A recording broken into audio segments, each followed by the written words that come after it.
এই যে আমরা এখন সবাই মিলে যাচ্ছি।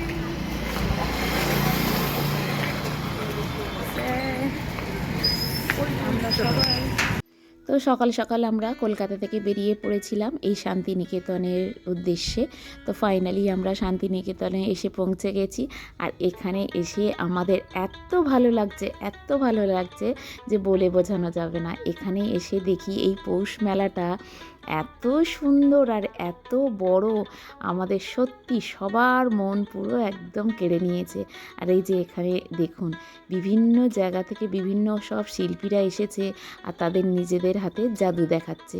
এতই অপূর্ব কাজ, পুরো ছোট বড় সবার কিন্তু একদম মন জুড়িয়ে যাচ্ছে।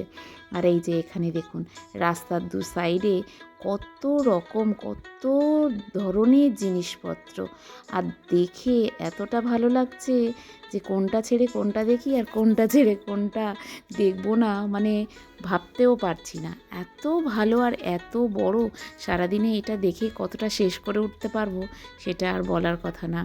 এই শান্তিনিকেতনের কিন্তু সবথেকে মূল আকর্ষণ হচ্ছে এই পৌষ মেলা। তবে সে রবীন্দ্রনাথ ঠাকুর 1900 সাল থেকে এই মেলাটির একটা বড় রূপ দিয়েছে। আর এই মেলার সবথেকে সৌন্দর্য জিনিস হচ্ছে এখানকার পরিবেশ, এখানকার হস্তশিল্পের কাজ, এখানে বাউল গান, এখানকার সৌন্দর্য, এখানকার পরিবেশ অসাধারণ। এই শান্তিনিকেতনের যে রবীন্দ্রনাথের প্রত্যেকটা ছোঁয়া লুকিয়ে আছে, না দেখলে সত্যি বোঝা যেত না। আর আমরা এখানে এসেছি, এই প্রত্যেকটা মুহূর্ত আমরা কিন্তু উপভোগ করছি। রাস্তার দু সাইডে কত রকম কত ধরনের জিনিসপত্র বসেছে। সত্যি এই যে মেলাটা ভিতরটাতে আমরা ঢুকে গেলাম, আর এই যে এখন প্রায় 12:30 মতো বাজে।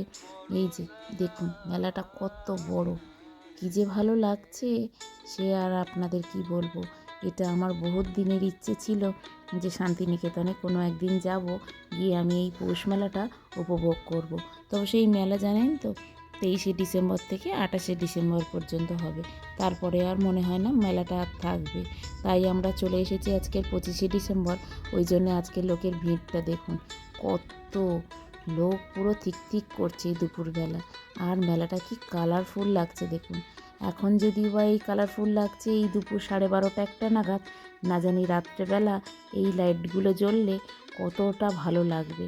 আর এই যে দেখুন চারিদিকে কত যে দোকান আর কত ধরনের জিনিসপত্র, আর আপনাদেরকে কি বলবো। আপনারা কিন্তু যারা যারা আসেননি একবার হলেও এই পৌষ মেলাতে এসে ঘুরে যাবেন, কেননা দারুণ লাগবে। আমাদের তো বেশ ভালো লাগছে। তো চলো মেলাটা এবার ঘুরে দেখি আর একটু।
আমাদের এলাকার সঙ্গে আপনার জন্য অপেক্ষা করছে।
ভাইরাল দাদার কাছ থেকে আমার